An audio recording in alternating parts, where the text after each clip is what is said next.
Hi everybody, Peter Harris here, your host of 10 Questions with the Musical Mind. I've got a special episode for you tonight, an interview with the Riverdog's bassist, Nick Brophy, but of course he's so much more than that. Producer, engineer, mixer, he's worked with tons of legendary people, and some who were not legendary before he worked with them, but he's worked with the likes of the Rolling Stones, Avril Lavigne, Jason Aldean, and I shouldn't leave out, he's also written a lot of songs for a lot of folks in the industry too.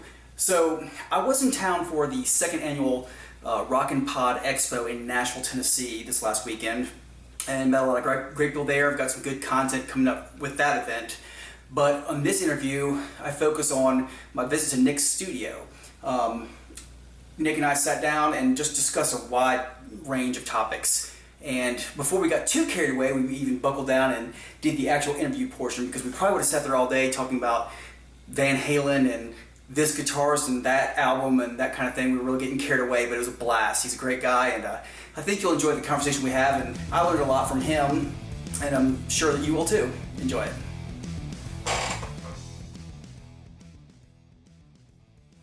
All right, so first of all, I want to welcome, thanks for having me over, Nick. It's a pleasure absolutely. and an honor to meet you finally after all these years. I want to ask you mainly some questions on just your creative process and how you go about doing what you do. Going over your resume, as it were, it stuck out that you've done a record with Jimmy Fallon. Now, I want to know, is that, I hate to say easier, was it less complicated than recording like a full band record, because you're not dealing with, I would assume, as many tracks or that kind of thing? Or? Yeah, I mean, the thing is that was very much a music album. You know, it was a comedy album, but it was skits, that they recorded on the show. With their band, the house band, and then they had the special guests come in, and they would do the full-on music skits. So there was the same tracks as you would find. It was just a live environment. So I guess the difference would be that you would have to contend with the audience mixing that in as well. That's like any live challenge. thing. Yeah, I mean it's similar to a live show that I've done before as well. Something that's being broadcast with any kind of audience or live band recording. Right. But it was really fun because at the time, I didn't know who the artists were. I was just sent the files, And Gotcha. so I would hear, like, there's a song called "Whip My Hair," and I hear and you hear him pretending to be like Neil Young, singing this song, which is funny, and the lyrics are funny. And then all of a sudden you hear this big old loud voice coming in singing "Whip My Hair," and the audience cheering, like, and I didn't know who it was, I just hear, and then it ends up it was Bruce Springsteen, but he was not he was singing like almost like trying to be funny, Right. So you couldn't identify it, but that was a fun project to do. And then revisiting his Bruno persona. Remember right, that? yeah. It's a random thing. That's kind of neat. Yeah. I want to go into Riverdog. This is how I became aware of you way back in the day.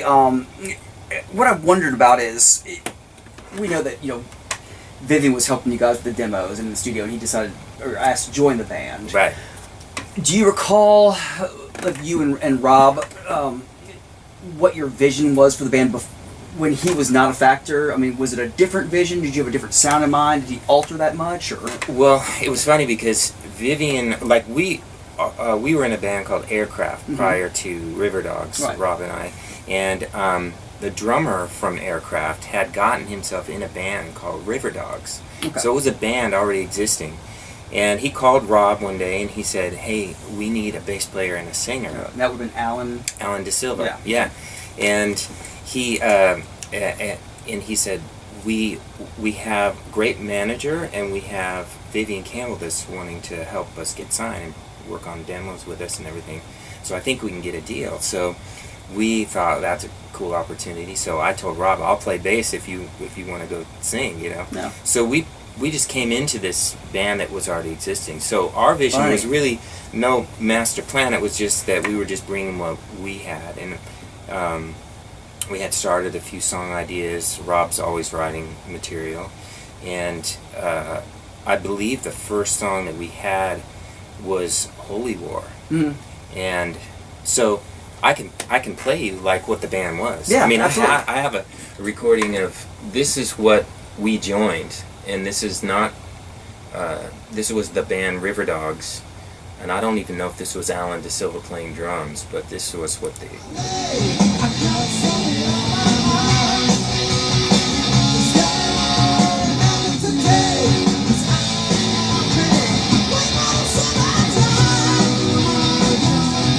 So very much like a generic kind of rock band, Right. you know.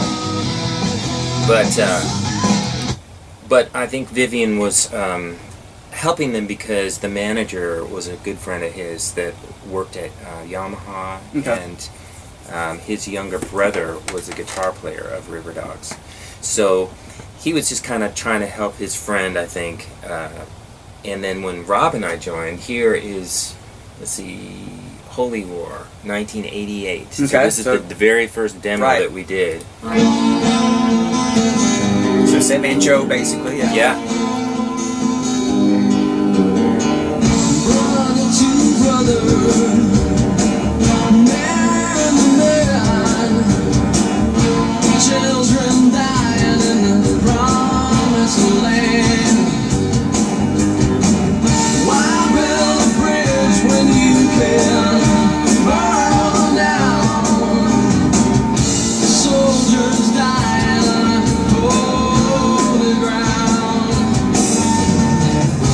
Someday soon, this will all be yours. The killing, the feeding. So on the chorus, Vivian's singing on this, you know. Right. So he stepped in and started perform on the songs. I'm And assuming that's him that on the 2 years old, the actual album that added the little arpeggiated, the following the progression. Yeah, yeah. but it's So that's so you can, 99% there. It's- yeah, and you can see the drastic difference between Riverdogs that we joined and what we turned it into. It's not the same thing. It's kind of what it ended up being instantly. You Right. know, That's and funny, that's yeah. because of Rob, really. You know, the voice and then the songs and perspective. He's got such a unique voice. It's just Yeah, and at the time, see, Rob, in Aircraft, we were doing more just kind of rock songs, you know, but Riverdogs, the songs like Holy War was saying something, you know, it wasn't, it was more meaningful lyric, you know, Right. and I think Rob had been going through a lot of stuff with his personal life that was causing him to be more serious about music and what he wanted to say, and he was kind of past just, you know, rocking out and wanted something more meaningful. I It think. definitely came across. And another thing that I think that struck me as more mature about that album when it came out was you could tell the songs were written around chord progressions and melodies, not this riff. Yeah, You know, which is neither good or bad to write a song off a riff, but yeah. this was definitely a singer-songwriter approach with rock applied to it as the direction. Yeah, so I like that a lot about it. Yeah, and then it's always like there's times where Rob will come in with a song based around an acoustic guitar and him singing, you know, and then we kind of play to that. There's other times where Vivian is just coming up with a riff, and we all jump in and create something that way too. So, but it's always come pretty effortlessly, you know, with the four of us. Right, you that's know, right, we yeah. kind of just jump right in, do each of our own thing, and it's easy. Nobody steps on anybody's toes, you know. Yeah, So, it's definitely a good chemistry, and I've always been a fan of Vivian ever since, you know, Dio, and I didn't know his Sweet Savage or yeah, I didn't know that. I wasn't aware of them at the time. I'd be lying if I said it did. It was way in retrospect, but but yeah, Dio's when I first became aware of him. But yeah, and I'd already bought at that time. I'd even bought his Shadow King album. Oh yeah, Lou Gramm, which you know I wasn't crazy about that, but it was. It's funny. I like Lou, and I love Vivian. Yeah. And I thought it was a good album. It just didn't have the staying power for me, I guess, over years. I liked it when I bought it, but and talk about with the engineering and stuff. You've done so much producing and engineering and songwriting for other artists. And I know you were promoted to head engineer when you were an in-house engineer by Herb Alpert himself. Is that right? Right. Yeah. Which is pretty A-list. That's It was cool. It was pretty up just, there. It was one of those things that Rob actually was signed to this publishing company, Rondor Music Publishing, and he told me one day. See, I was the guy in our band that was the one interested in doing the demos, recordings, and stuff like that. I liked that. We didn't have any good gear. We had the Fostex 8 tracks and stuff like that. This was pre-ADATs. And so he said, they're building this studio, this like their flagship publishing company studio. They're bringing gear from A&M Records. It's right there in West LA. It's a big facility, and they're looking for people to work in it. You should check it out. So I went down there and checked it out, and they had Herb Alpert's kind of old-time engineer, Steve Smith, that was running the place. And I interned for 3 months, and during that time, Steve kind of blew it. He was doing some bad stuff after hours, in there, so they let him go. And they looked around and they said, well, this guy's doing everything, so let's just use him, And I think the thing was that this Herb's guy, Steve Smith, he could go set mics out and capture recordings, use the 2-inch tape and all that stuff. But a lot of the songwriters were coming in with Digital Performer. They had Opcode Vision, which was another software program. The MPC 60s, a lot of R&B records being made, and he couldn't run any of the MIDI stuff or any of the digital recording stuff. And I was always interested in all of it. So I came from having no gear to all of a sudden having all this great gear. So I was taking manuals home, reading. Yes, exactly. Yeah. I figured it was an opportunity to just learn about all this stuff. So I learned all of it. And do you think it was a boon that was happening when you were still in your 20s and? Oh yeah. And it didn't, like this switch to digital that didn't happen when you were 50. I mean. Right. No. I mean like I said, they had Digital Performer, Opcode Vision, Cubase. Had a few of them, and Garbage came in the studio, and they had a guy named Lars Fox, and he was showing me Pro Tools. Yeah. And he said, you need to get Pro Tools. That's the one you need to learn, And so I jumped on Pro Tools. Right. Yeah. Yeah. It became the flagship because at the time it was up in the air. Right. Which one was going to be the one that everyone used? Betamax VCR. Yeah, and you had, at the time I had to learn them all. I had to learn pretty much the fundamental use of most of them because different writers would come in. One guy was using this, one guy was using that, so I had to get it all going. Right. Eventually, more and more people were switched over to Pro Tools, and by then I had a real grip on it, you know. And so there was a few of us that early on got into Pro Tools, and there was the 5 guys in LA that were the hired, Pro Tools dudes. Nice. So. Yeah, that's perfect. I mean, that could have just gone either way. Yeah. Yeah, that was one of those things where you're on the cutting edge of something that ends up going, And I reaped a lot of benefit from that because being a Pro Tools guy, and there were a few of them that really knew their stuff, and there was a few studios that had Pro Tools equipment, so we would put together our portable racks, Right. And the front case would come off, and there would be card table legs that would fold out, and that would be our desk, and we'd just bring our own gear, rent it to the session. So we were going all over doing records, doing that, and that's how I got on Avril Lavigne's first record, and Hootie and the Blowfish with Don Was and Ed Cherney, and Rolling Stones and all that. Yeah, and how was working with Don Was? I mean, he's awesome. I bet. He's a great guy. Really nice guy and smart. I assume. Yeah. That's cool. It's I've wondered about that because, like I said, I've had conversations with other producers, and one thing I'm always interested about is what that switch, that transition was like. And, for some it was like, oh my gosh, it was pulling the rug out from under. And some they embraced it. But well, you can see why I went along with it because I was new to all the gear anyway. I was learning notions. I didn't have any, like, if I had been entrenched in the 2-inch tape and had a lot of experience at it, I might have dragged my feet a little bit more, like all the others were, or most of the others seemed to. They've spent their lives, their professional lives, being, like, say, a master editor. Like, they're great at splicing and punching in the right second, and that's a huge skill to acquire. It's can't go back and fix that once you cut it. I mean, it's a physical thing. So. Oh yeah, I've been. That's what I did for a long time. Yeah. You know, you're punching all day, right? Punching in these intricate vocal parts, you know, and working with the singer and getting them. I want to punch in on this word or these two words, and then you got to be in and out, you know. Right. So you do 200 perfect punches, and you're just right there, you know. You have to anticipate and get out right, you know, and you do, you know, 200 great ones, and then you do one that you just blow it a little bit. You know, you miss the entrance or you miss the exit. You go over the next thing a little bit, and you know, then they hate you. You know, Yeah. what about the 200 I just did that were on point? You know? Yeah, I hadn't thought about that. Yeah. When you're recording, with your experiences producing and engineering and mixing stuff, when you're in the studio as just purely musician, Yeah. Is it hard to stay hands off? Well, and let the producer handle things? Yeah, well, no, I like it because I'm thinking, great, someone else can be objective about this, because as a player and a producer, it's hard to stay objective. You know, Sure. you're as the player, you're coming up with a part, right? And so your brain is like thinking of this part. As a producer, you have to decide, is that even a useful part? Is that the right part?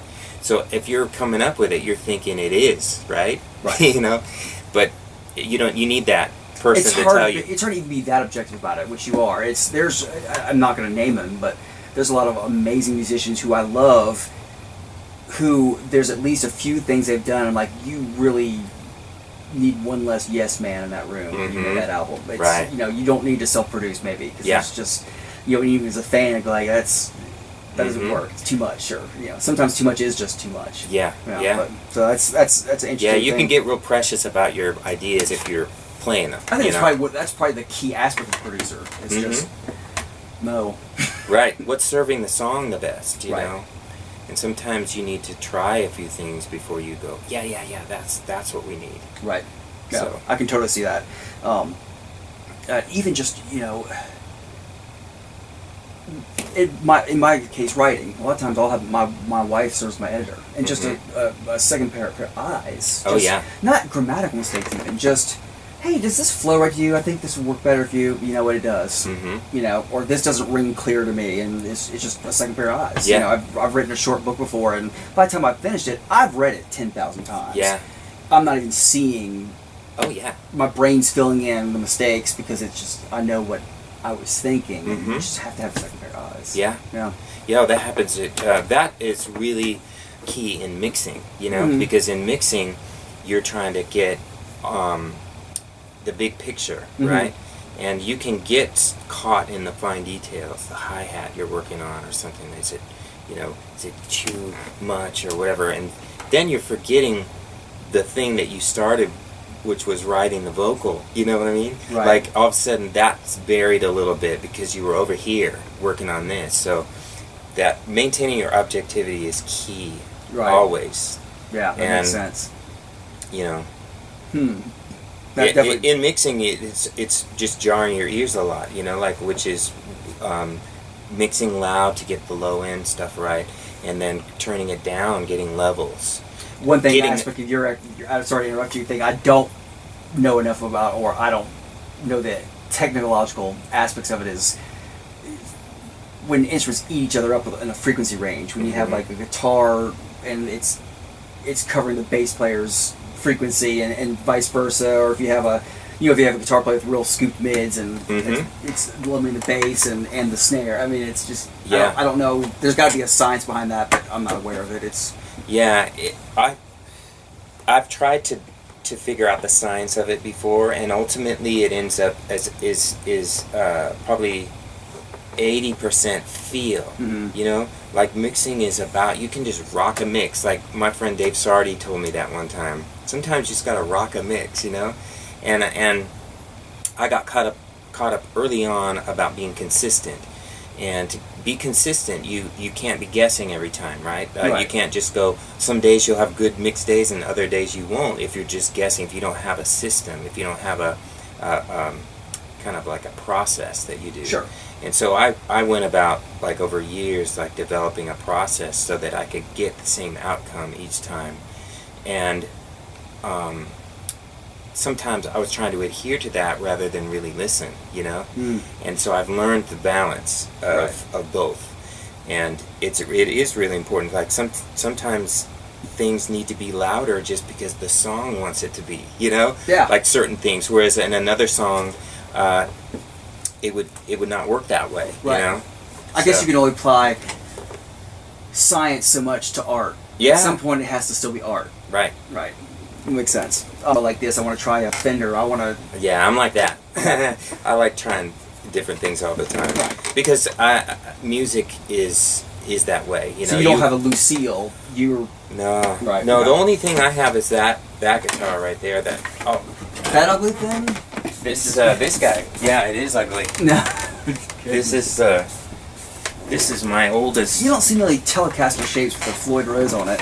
No. So what happened was back in '93, Mm-hmm. Riverdog. right there. Yeah, we were scheduled to go on tour in Europe, and all my gear got broken in. My car got broken in, and all my stuff was taken. My amp, my guitar, everything I owned, and of course, being 20-something years old, so It's like having your house be stolen. yeah. No. So I lived by Anderson Guitar Company in Thousand Oaks, and I knew those guys there, and I went in and just said, "Hey, what's the cheapest thing you can put together for me?" And literally, they had some body parts, back a neck and a body. Right. I wanted a strap, but they didn't have one, so I took the telly because, you know. I need to have pickups and electricity going through it. Yeah, exactly. I just need to bring something to Europe with me to play. So, Oh, wow. And I had the guys, you know, set up the Floyd on there and stuff, like drill the holes, and then I just did the electronics. So and you put don't up- have it set up as floating, do you? I do. Yeah, okay, it you is do. floating. Yeah. Yeah, it's totally floating on Mhm. there. But then I just took some magic markers with me in my case and just had everybody sign it. You know, That's great. Like, so the band guys signed it, and You had some great lead work on there. yeah, yeah, and a bunch of fans. You know, That's awesome. whoever I could find that wanted to sign it.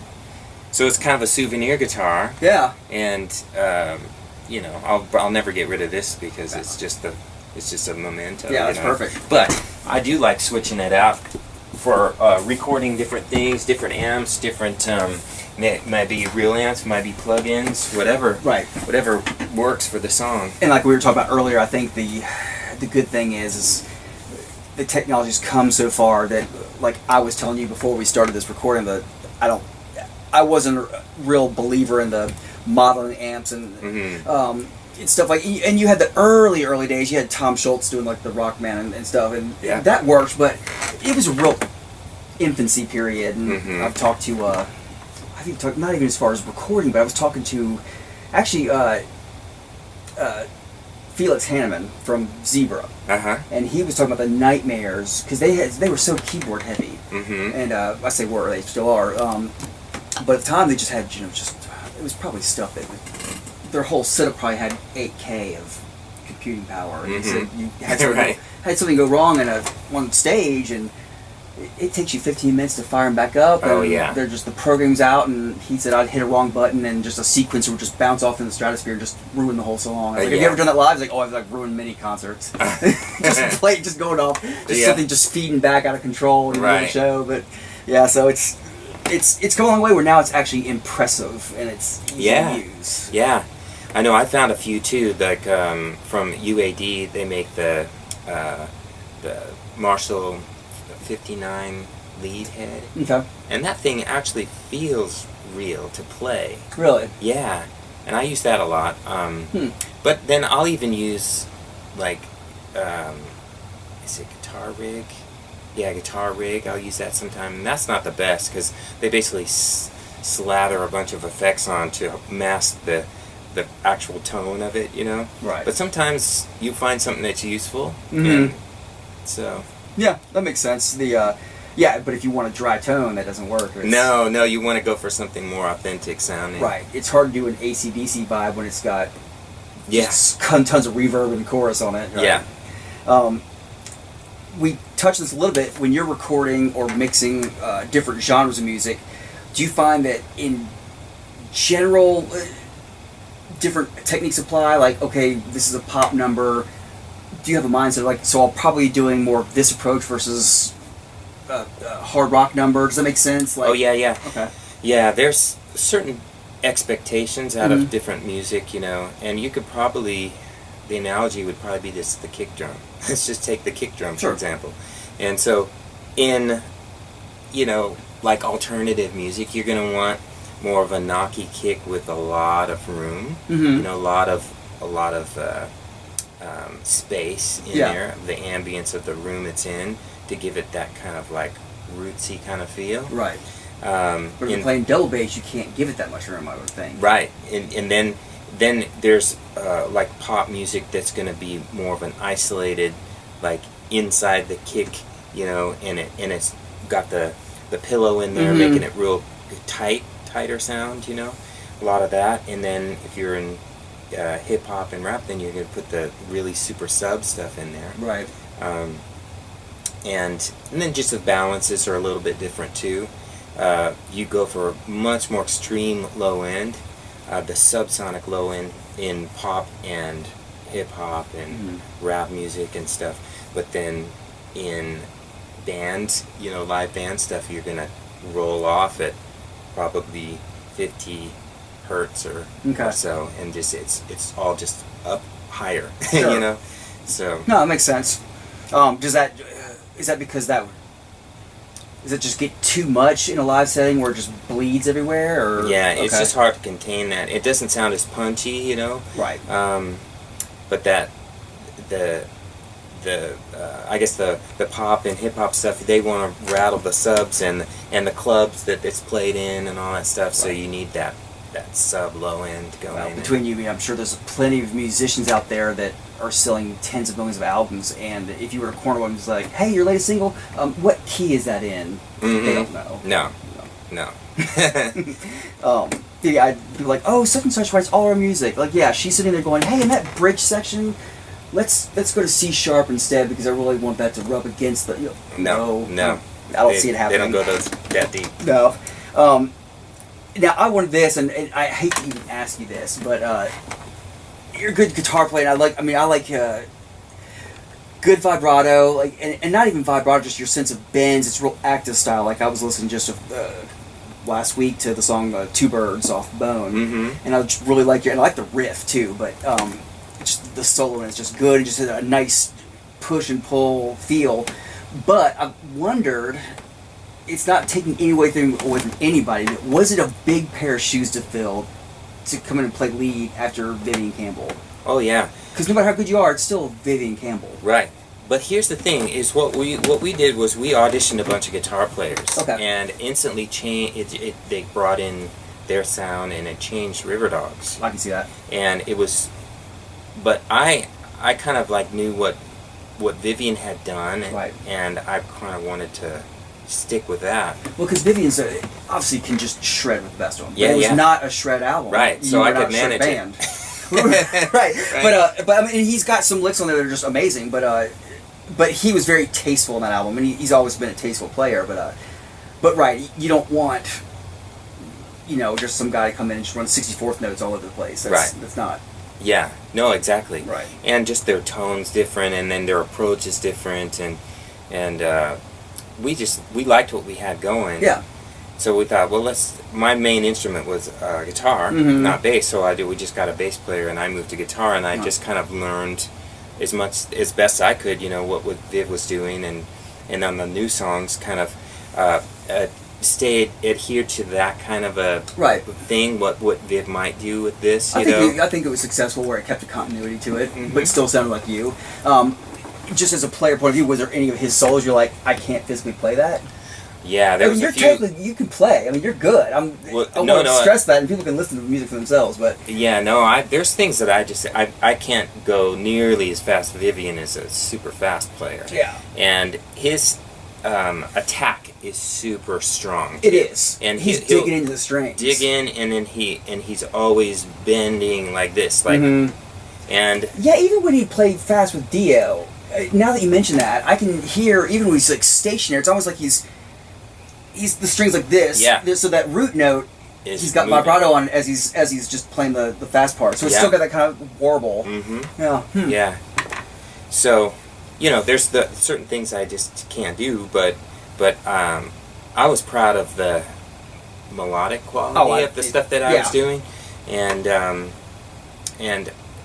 was doing some fast stuff back then too. Oh, you were, and so absolutely. I'm happy with it. I'm happy with it too. I was just wondering if on a personal level, like, yeah, no, I don't want, like, even you could be.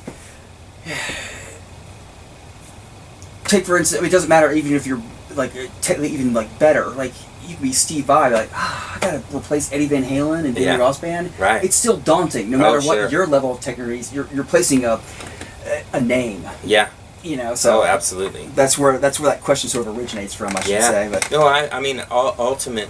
I have the utmost respect for Vivian, and I just wanted to kind of keep what we had going.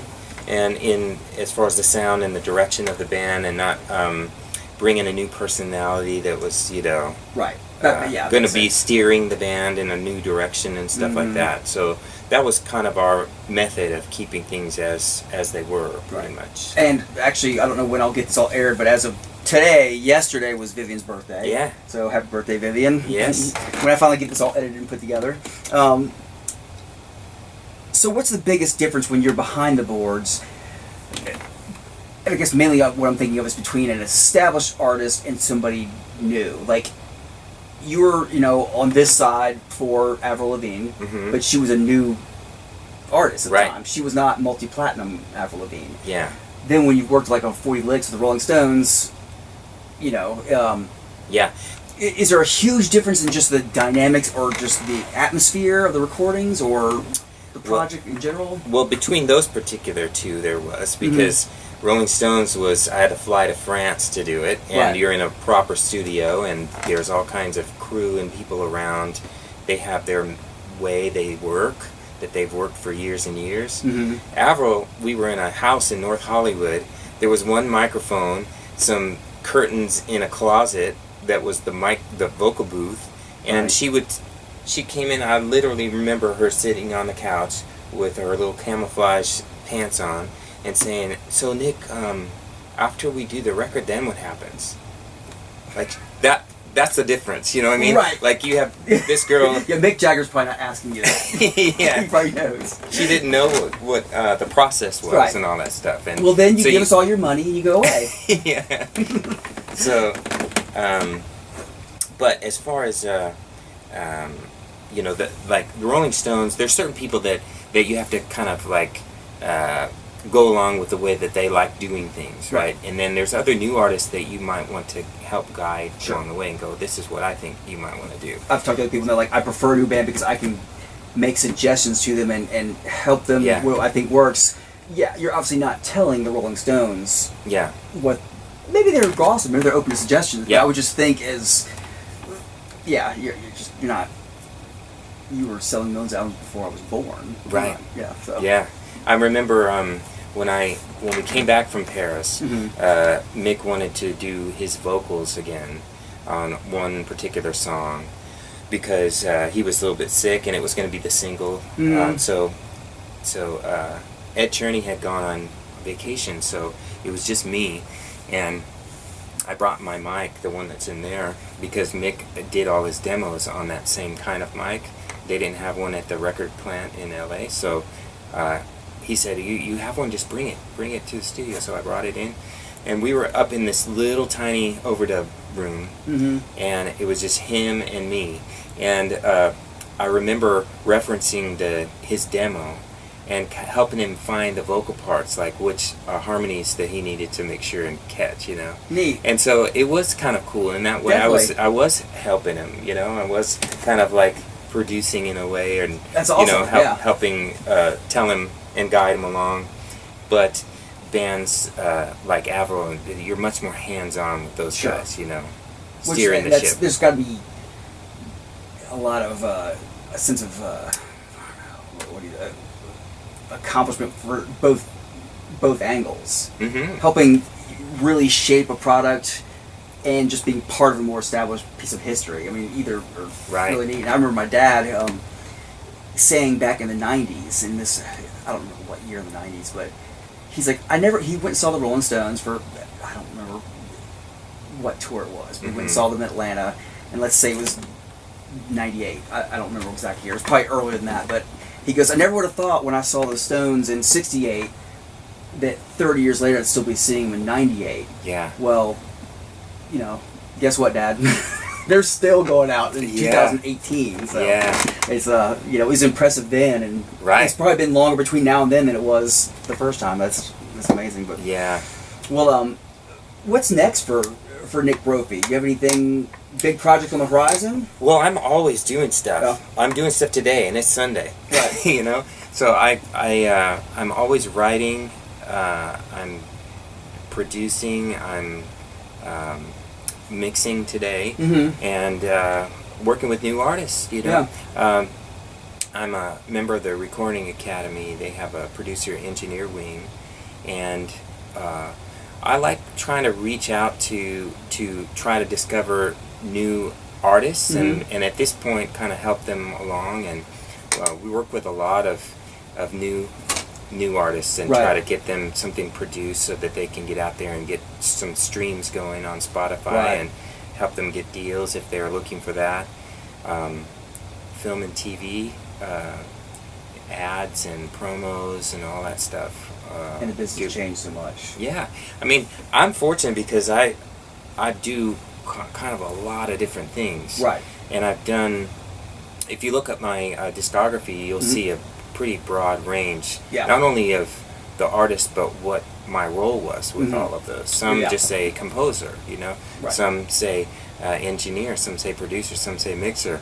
So it's kind of neat to be able to just bounce around and do Absolutely, different yeah. things. You're not doing the same thing. every Yeah. day, yeah.